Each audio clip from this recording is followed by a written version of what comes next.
Alright guys, so today I'm going to chat back onto some iProx. I can't see that any of you guys have microphones, or if you do, they're currently muted.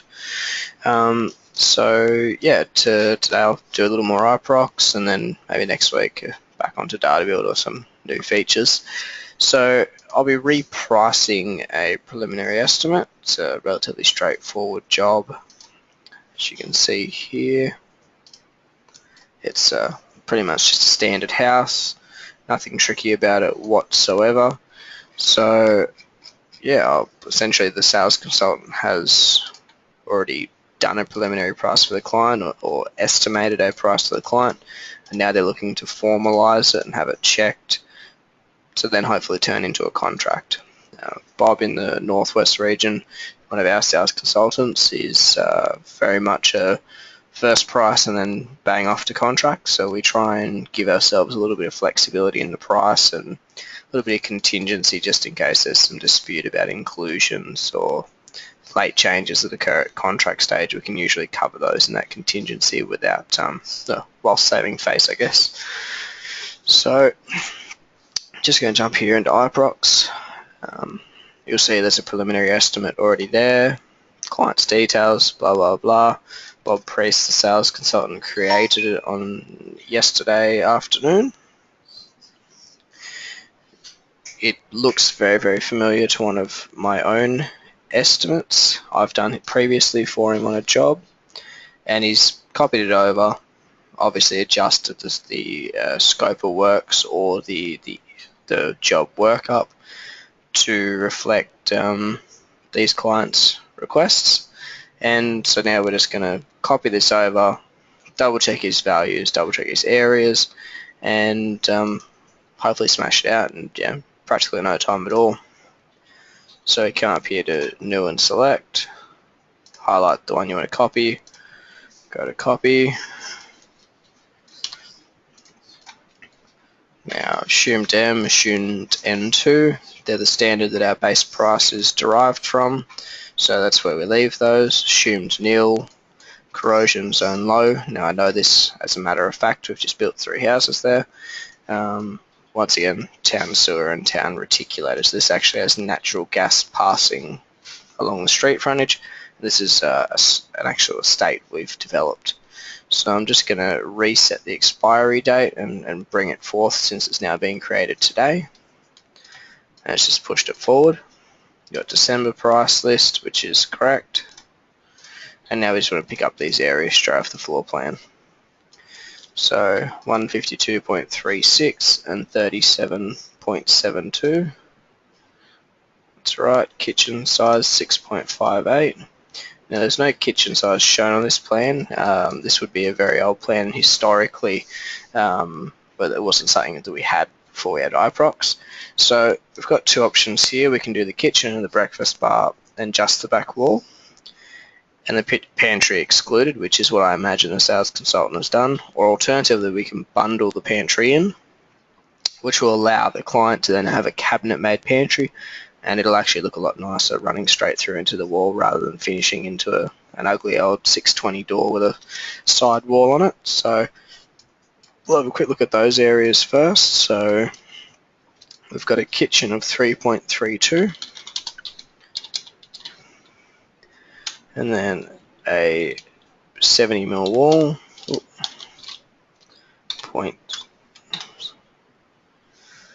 and then a 0.84 pantry. So 4.23 right across that back wall, and then we got the breakfast bar. Now we don't have any dimension for that, so we're just going to try and check the scale on these plans and then measure it out. So if we go calibrate and try and be as accurate as possible, click. Now if we go 2.2 meters, you'll see the plan is just marginally out of scale. Let's save that scale we just set, and now we just want to quickly measure those plans. So we've got 2.4,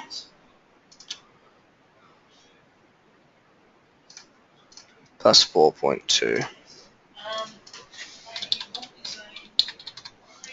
which is 6.6 meters.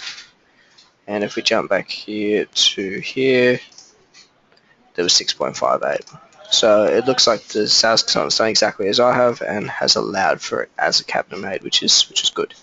Wet room area, or alternatively, I've already estimated this job and I just don't recall it. So now we'll just pick up the wet areas.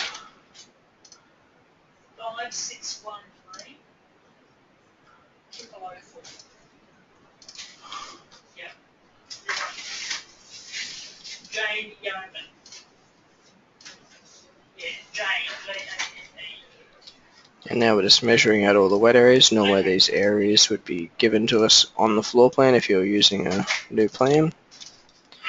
So we got 4.2 and then 0.9 and then 6.3. So it says 11.4, which seems very small.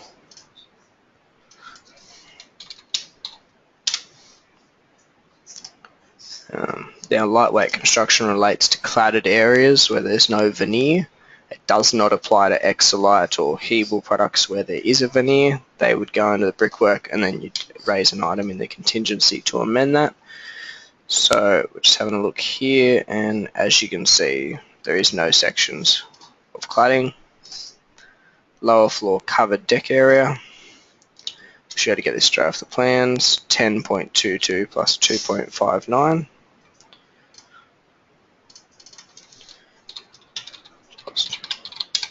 12.81, which is what we've got, and then a total perimeter of 61.31. So that's all correct. We've got low set and Tamworth, so I'm relatively happy with these areas. And now we're just going to jump into the job workup. So, as I touched on a couple of weeks ago regarding the windows within 1200 external corners, this has been discussed, and it is a nominal amount or a line item you can choose to use. There's a lot of different circumstances. It's not a blanket rule whenever it's within 1200 mil. It relates to the openable portion of the window. There's rules around half a window within a certain section, blah blah blah blah. There's about 40 different rules. We internally have just taken the approach of just any window 1200 or closer, because for all we know, we could sign a contract and a client could ask to move it closer, and it would be unbeknown to a post-contract estimator that that additional cost needs to be incurred. So we'll rather pick it up at the start. So we've got 1, 2, 3, 4, 5. So I'm happy with that item. Now you'll see I spend most of the time on incomplete only, and as I finish an item, I mark it as complete and move it out. So builder's range two-way switches. If we jump down to the electrical plan, you can see there is actually no two-way switches whatsoever in this job, so I can delete that item. Hips and valleys.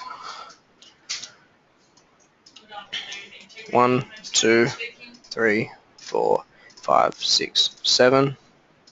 So that's 3 above the 4, so that's right. Fujitsu aircon system, it's good to go.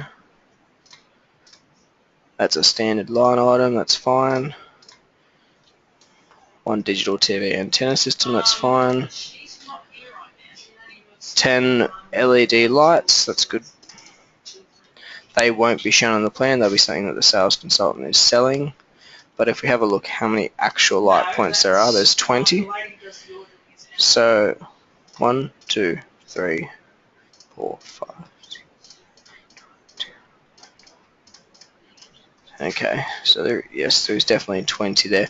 I guess the concern you've got now is that we're showing 20 points, but not identifying where those 10 are.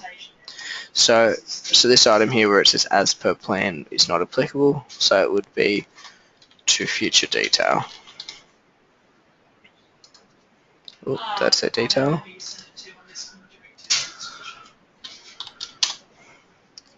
So you mark that one off. This is a standard line item. Alright, builders range R2 external wall bats and R3 ceiling bats. So these bats, these rates apply to floor area, not wall area. So if we just jump up to the floor plan, 152.36 living, so that is correct. 152.36 would be the area that's applicable to both. On a double-story house, you would only put in the area of the uppermost floor because that is where the ceiling bats would be. Whereas for the wall bats, you would put in the upper story and the lower story to allow for the the external walls on each. One builder's range 5,000 round rainwater tank. Once again, to future detail because it's clearly not shown on the plan. We don't have a site plan. As same for this slab associated. So that's fine. They're not showing as bold, so that means they are correct values straight out of the database. They haven't been fiddled with. Upgrade to flush garage door. So we change all of our hinge doors except for the entry door to a fiberglass 820 door where possible, because it is near impossible to actually comply with the requirements for overhead protection from Humes or Corinthians or any other door supplier. If you have a look into their overhead protection requirements, depending on the facing of the door, you can end up requiring overhead protection 3 or 4 times the height of the door out horizontally for it to actually be compliant. So after quite a few failed warranty claims with hinge doors on garages or on carports, we've decided to take the approach of swapping the door to a fiberglass door, which is just a plain flush door, no glass. So Bob has done the right thing there. N25 concrete, so he's got 58 square meters to future detail. 58 square meters, I'm happy with that. One face brick pier to porch and patio as per plan. 1 and 1, 2 in total. They are as per plan, that's right. So no gates and or fencing to the front boundary. And no estimate for any hard excluding drive, porch, path and alfresco concrete and or soft landscaping, so that's good. So he's allowed for 45 linear meters of colorbond fencing, 1500 mil high. Now we don't have a plan, so it has to be to future detail, which is what we've got, so that's fine. And one ground mounted clothesline, future detail. I'll come back to that one.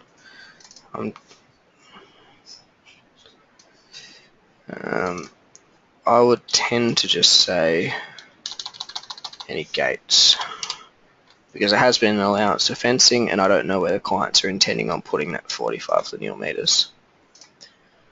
Exposed slab edge termite barrier, that's our standard barrier system. We don't allow for a physical termi mesh or trith or barrier in the base price. That's a separate line item that gets charged out.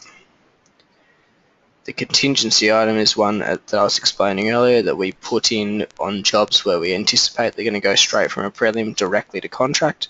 It gives us the flexibility to have some money in the base price that we can then disperse essentially when things come to light. Client expectations, sales consultant makes a closing deal on the day. Clients turn up, they're happy with the price a week ago, they turn up and they try and screw you down $1,000.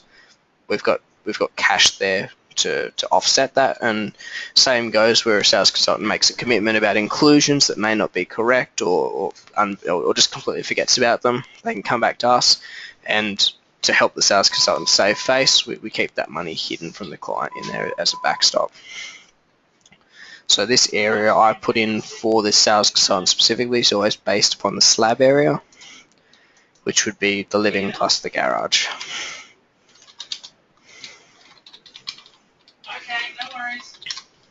190.08.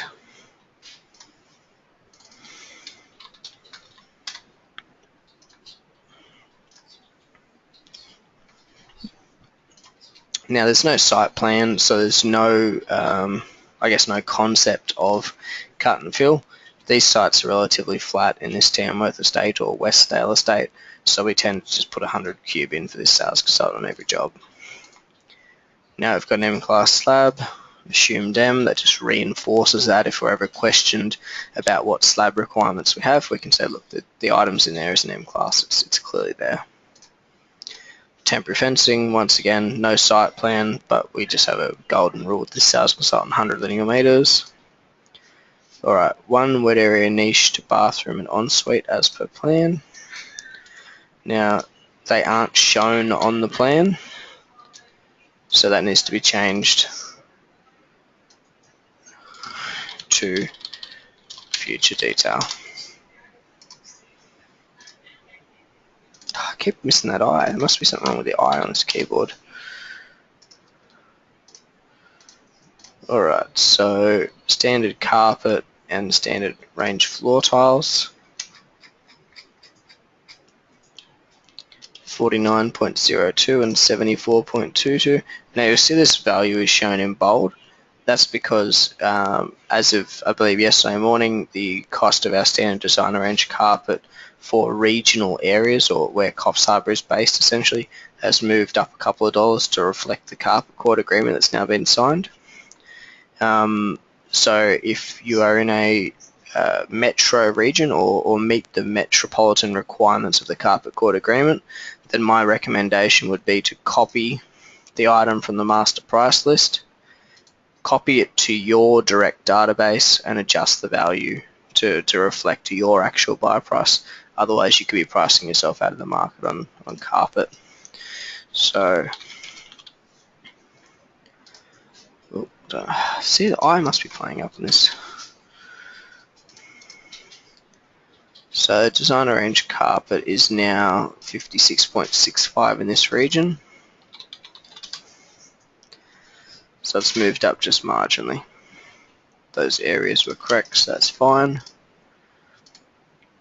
Alright, engineered stone bench, top to kitchen and Smeg appliance pack. So that's a promo that we run. It'll print on any estimate as promo. It won't print the price. The unit field in iProx, if you set any item to promo, means it'll print, but it won't print the price. It'll just state promo. Even if you choose to print the price, it will not. So that's obviously something the client wants. So they're going to upgrade all this to stone, and they're going to get 900 appliances. That's fine. One dishwasher to the kitchen, that's fine. One cold water connection point in kitchen refrigerator space, that's fine. Now the plaster bulkheads will run across the entire back wall of the kitchen, which appears to be the 4.2 or 4.23, that's fine. Now, because we're doing a slab, it's very, very easy to do a wet area step down and then obviously bed the floor back up level. So we provide this showers with no hobs and or step downs at no cost. If it was a timber floor, there would be a cost associated, because obviously you got to play around with your joists and pack stuff up, which is where this $1,081 comes in. Now these are standard notes. This one's saying it's a preliminary estimate, and pretty much the prices don't mean diddly squat. And the other's just a generic note that we put on all our contracts. Sorry, all our prices. Talks about display homes and all that kind of jazz. Awards we've won.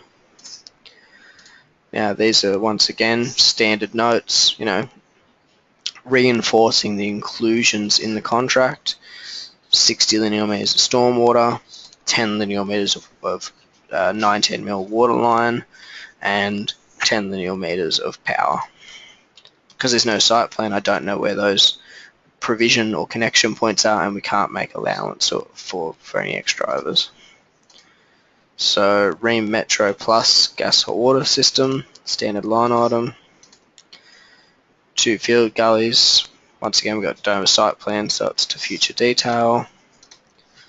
This here is a very, very important note. The site costs do not include peering.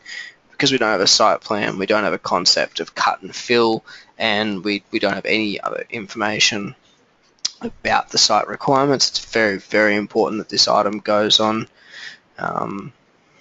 to all jobs you're tendering to reinforce the fact that there is no allowance for peering of any kind whatsoever. Now this note here is another standard note that goes on nearly all of them that talks about the assumed M and assumed N2 classifications. This note's actually now been amended and split out into 2 separate notes so that you can use one without having to edit the other. So you'll see one's got the wind rating and the other's got the soil. So I'm going to add both of these and get rid of the old one. Now with notes, you don't have to put any quantity in whatsoever. They'll automatically print on the job and state note, but I tend to put it in there as I guess a course of habit to remind myself I've already had a look at it. No, that's been made for importing or exporting fill. The land price, this is something that obviously is something nothing to do with us whatsoever. That's the sales consultant and the client doing land stuff. Provisional sum for excavation of rock. Now this one's a very, very important one, especially for those of you who are trading in New South Wales. The New South Wales contract is very, very clear about the builder's obligation to allow an allowance in the building contract where the builder has any knowledge of rock on the site whatsoever, whether or not that is by way of a geotechnical report or pre-existing work on a neighbouring site. If the owner can prove that you had pre-existing knowledge that rock was on their site or had any inkling that rock was on their site, then essentially they can almost get away with not paying for rock excavation. So if you have a look in the HIA terms, it's very, very clear about site conditions and rock particular. And it says, I'm not going to read it to you right now, but I definitely recommend everyone have a look in their contracts in relation to that, especially when you're getting geotechnical reports done prior to proceeding to contract. This person amount could save you a great deal of heartache. Obviously, it has to be a tangible number that can be quantified when called upon if it blows, blows over that budget considerably. But I guess having it in there at all is definitely gold. Now, for us in this estate here, as I said, we developed the estate there at Westdale, and I know for a fact that we've hit rock every time trying to do sewer. So having that $1,000 in there is just going to save a fight with the client after contracts are signed. Now, these are obviously all our standard inclusions. Now, having a look at this here, and I have a feeling it may be, these are definitely old notes. I've done some work recently on these standard notes. It's still a work in progress, but if I delete all those, I'll just expand all those and come to the standard inclusions and re-add that, and also add the integrity edge.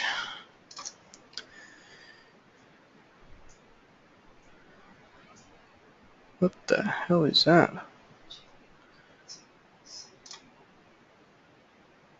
I haven't done that.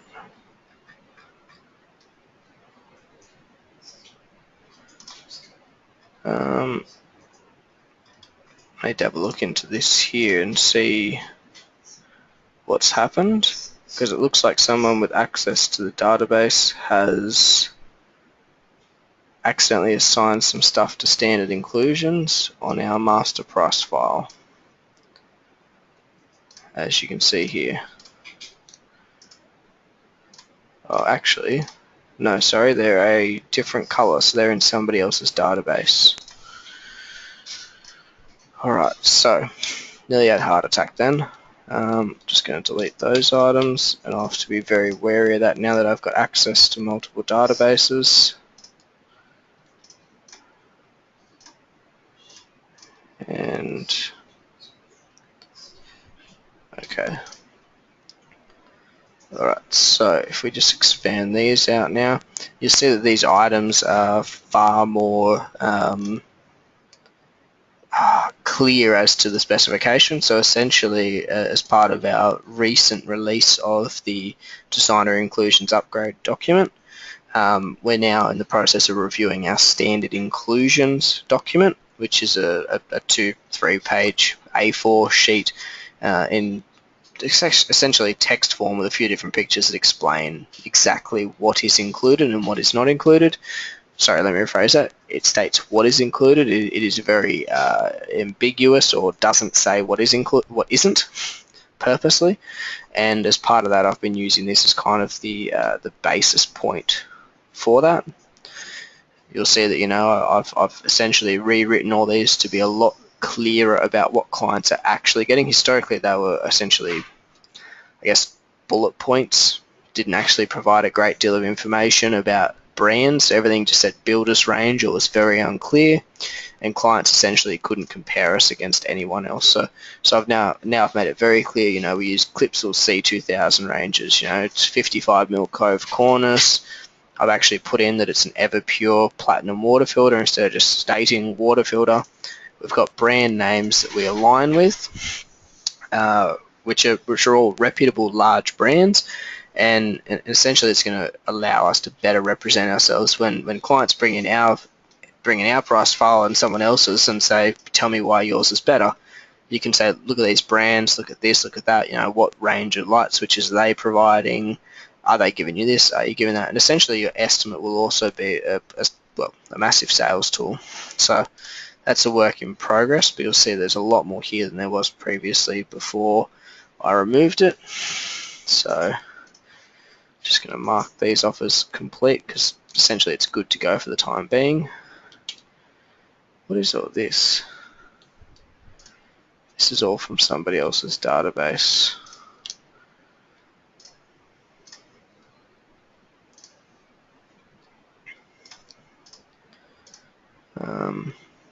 It's also from someone else's database, and as is that. Alright, so I can mark all these off as complete, and then all we got left is once again a very, very, very important item that goes on all preliminary estimates. It's essentially explaining what you are and are not providing them. If they give you a plan and you've got no intention of providing a product, or if you're proposing to substitute it with another product, it's very, very important you use this here. So as you can see, I've done one previously which the sales consultants copied. Heat pump hot water system has been substituted with a gas instantaneous hot water system. That's quite important because a heat pump is several $1,000s more than a gas instant. And if the client argued that what they wanted was this ream and that's why they got you to price this plan, you'd have nothing to fall back onto. So the 1500mm bath has been substituted with a builder's range 1650, which is our standard, and I don't think we'll have any issues fitting in that space. Now, I can't really see anything on these plans that we haven't already allowed for. There's no bulkheads.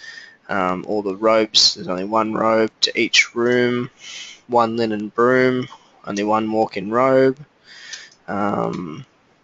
There was previously a garage step down, but you can see the sales consultants actually put a bit of white out over it there, so we don't have to address that. The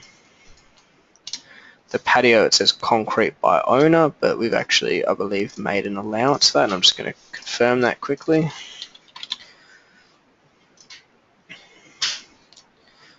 So drive, porch, and path. So there's no allowance there for the concrete. So, but because it says already that it's by owner, we don't need to state that. The porch, though, it does say it's by owner. So we've got drive, porch, and path there. So I would tend to perhaps state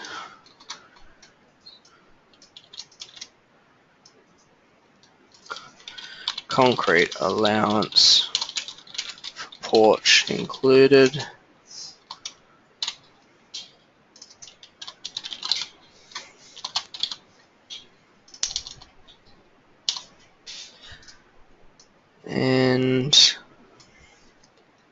really about all there is. The only other item I would perhaps add is the fact that the pantry is now cabinet made, whereas it was previously shown as being a carpenter's door and jamb.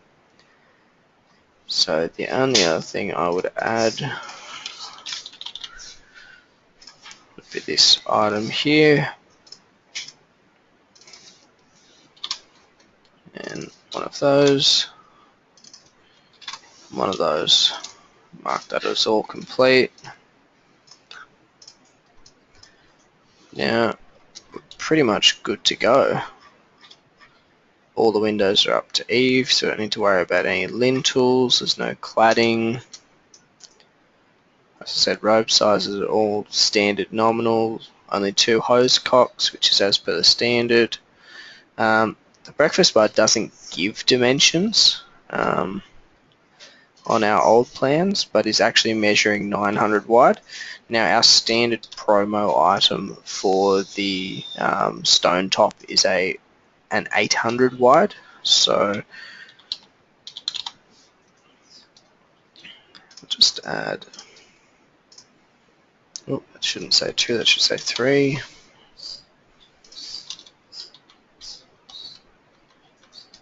What's going on there? The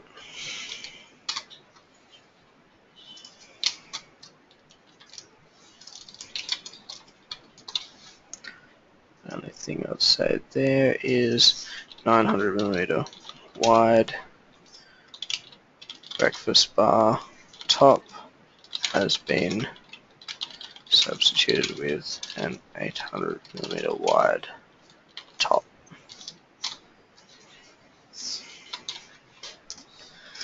It's all about dotting your I's, crossing your T's, and making sure when this goes through to the next round of drafting, presumably which will then proceed direct to contract, that the designer knows exactly what has happened, because he might look at that and go, oh, why is it staying as 900? He'll now see that that's not the case. It needs to be changed. So that one there is now done. And we can mark that off as complete. And the sales consultant will be automatically notified of the fact. That was a relatively quick and easy one. I'm just going to have a quick look who's still here. Ian and Suzanne, Martin, Michael, and Ali Raza. Alright, so I know I probably touched on this a short while ago, probably 5 or 6 weeks ago now, about the purpose of these fields and what they actually do. Now I'm working on some standard tool tips, so essentially when you put your mouse over the field, it'll give you a quick breakdown that I don't think they will make the next release, which is coming up I think next week, but hopefully the one thereafter. So essentially, you'll be able to put your mouse over each of these fields, and it'll give you an explanation of its purpose and hopefully an example. Just need to see how we're going to present that better. So the lower floor plan area, this is the area from external wall face around the perimeter.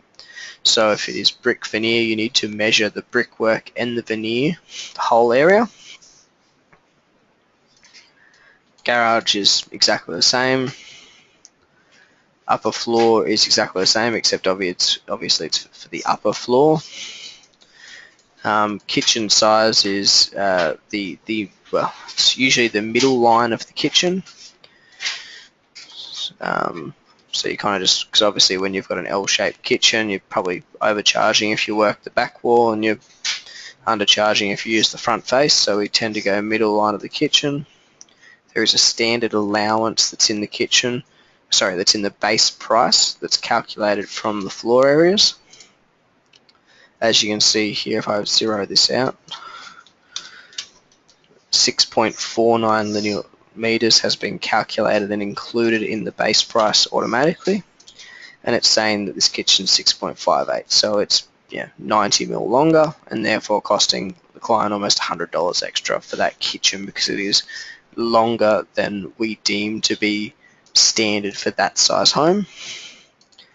The same is for the wet room area. it's saying there's an allowance of 15.62 in this size home. The client's only utilizing 11.4. Now, it does not apply a negative integer. So if you don't use the total allowance, it is wasted. The clients do not get a credit for having smaller length kitchens or wet rooms than the base price derives. They only get charged extra if they go over. Lightweight construction applies only to the cladding length. So if you're in a full clad house, you would put the total length of the external perimeter in here. If it is partially clad, you would put only that small proponent in. And as I was saying, this field here relates to cladded areas with no cavity, and it will increase the price of the home because it's saying that if your house is 152.36 meters squared of brick veneer, then presumably only about 140 square meters, 142 square meters is actually living space on the internal wall face.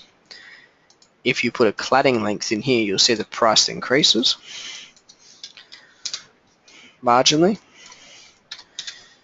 Now, that is because it's saying if this is a cladded home, or 10 linear meters of that home is clad, this 152.36 square meters is actually a greater amount of living space because there is no veneer that's wasted and there is no brick thickness that is wasted. It is all area that needs to be painted, plastered, etc., etc. Upper floor covered deck area. This is where you put your areas for obviously decks that are greater than 1 meter off the ground that require balustrading, and it will automatically, in this rate, which is this $710 a square meter, it will automatically allow for standard treated pine decking, balustrade, 90mm timber posts, standard ceiling lining, standard lighting, and roof cover. Whereas to the contrary, the lower floor area does not include any floor covering whatsoever. No concrete, no timber. So this area here is $354 a square meter, and it only has roof covering, ceiling lining, lighting, and 90mm posts. There's no allowance there for concrete slab or timber decking or balustrades or anything of that kind. That's why it's so much less. Then you obviously got your total perimeter length. Now this here is essentially a multiplier. Once again, it works much the same as the kitchen size, in that if you look at this generate guide here, hopefully it'll do something in a second.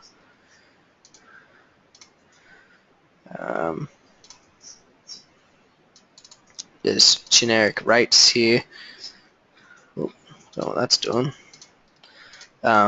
Forget that, that's a different story. The total perimeter length, if you imagine a home, every single corner in it or step out creates construction costs, and it creates bulkheads, it creates beams, it complicates the construction process.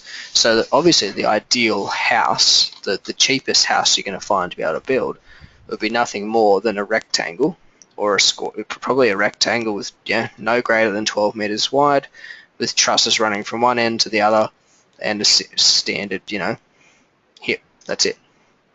Easy done.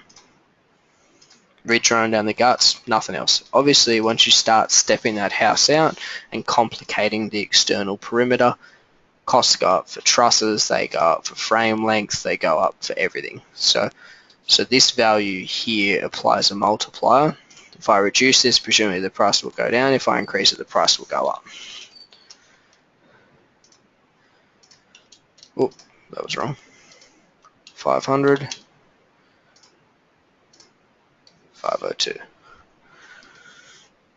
Now, I don't know what I've just done there, but the price has just gone up $200,000 somehow.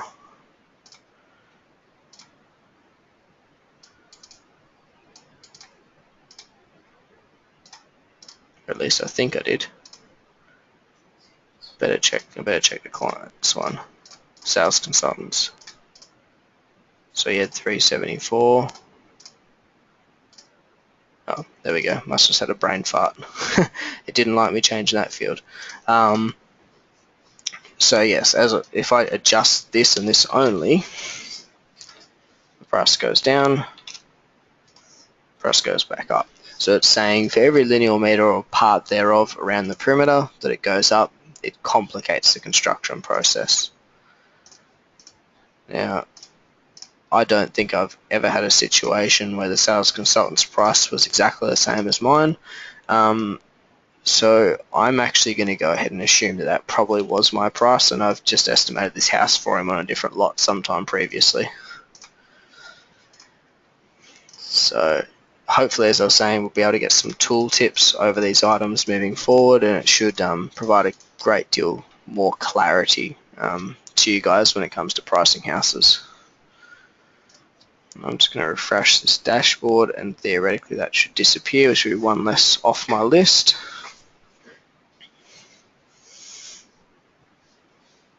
Now you'll also see that these here are the standards which I'm waiting on plans for, so I can update the standard price lists. Now I don't know if you guys are aware, or if I believe a couple of you would be, but maybe not all. 1 or 2 releases of Igyro ago, Tim and I worked on a generate standard price list, which is available from the calculators drop down, which allows you to choose the consent authority that's in your database and generate a standard printable price list for all of the standard designs, all of the jobs which appear in your database as standard space dash. So they're ones, the master files that I create when I price a house for publication. If you choose the consent authority, it will apply your loading from your database and will print that price file. Now, obviously, if you have regional or specific line item pricing, then the tool may not be too useful for you. If you're charging less or more for an individual line item that appears in a standard price list, then obviously these prices are going to be wrong, and there's really no way of amending that because it's relying on the information in ours, timesing it by a multiplier. So if I just choose, say, let's go Gold Coast, for example, and hit generate, you'll see it's generated the printable price list stating the consent authority, the price list date, that's obviously when it was done, the date it was printed, page number, standard terms and disclaimer, and obviously, as I was saying, all of the series or designs, their floor area, and a recommended rounded price. Now this comes straight from the standards database housed in our master database, which it's also available to yourselves as well. And you're welcome to use this from a sales perspective and print out, put it in your home design books or whatever the case may be. So this hasn't been greatly publicized as of yet because Tim and I are still working away on tidying it up, getting sales consultants' details on there, things of that nature. But yeah, hopefully it'll be ready for proper publication and pushing on to everyone very shortly. So that's one now off the dashboard. So from what I can tell, everyone here has their microphone muted. So I've got, does anyone have any questions? I've got the chat bar open if anyone's got any questions via chat.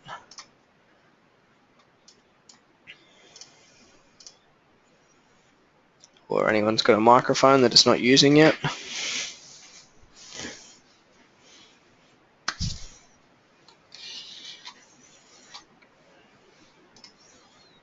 No.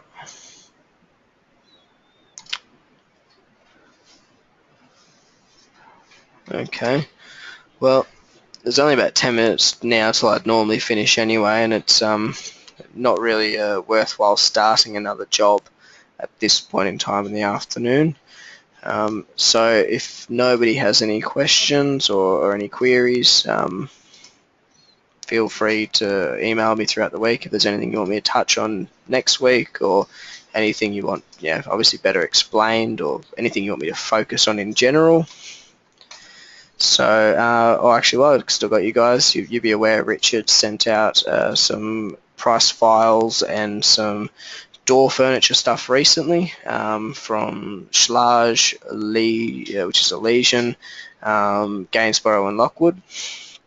So if anyone has any feedback on any of those, it'd be greatly appreciated. So I'm in the process of reviewing our door furniture supplier, and I'd obviously be really, really appreciative if anyone has any, even if anyone's got positive or good feedback about a Legion, that'd be great.